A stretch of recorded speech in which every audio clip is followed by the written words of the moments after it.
Good morning. It's Monday, March 5th.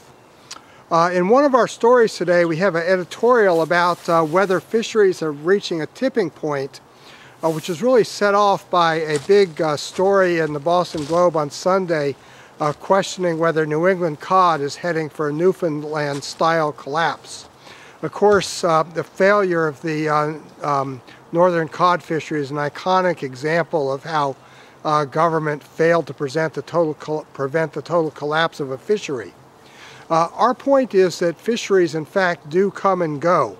And if you look back through history, you can see examples where fish species have totally disappeared from a particular area for decades even, and then returned when environmental conditions changed.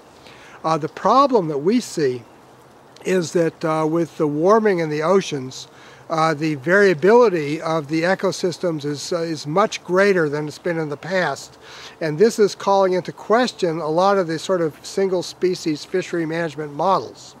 So we don't know whether the situation with cod in New England, for example, is due to the fact that they're being stressed at the southern end of their range as water temperatures warm.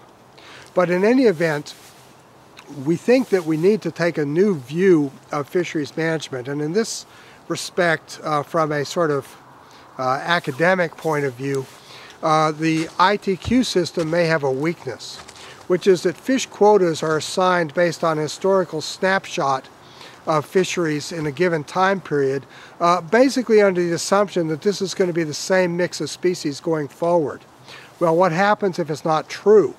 In that case, the quotas that have been assigned begin to serve as a barrier that prevent the fleet from exercising the flexibility needed to harvest from an ecosystem point of view as opposed to a particular species point of view. Obviously, the science is not robust enough to keep up with this, but it's a question worth asking, which is, how can we resolve the New England cod issue in a way that looks forward to the future rather than fighting the battles of the past? In Lexington, Mass., this is John Sackton.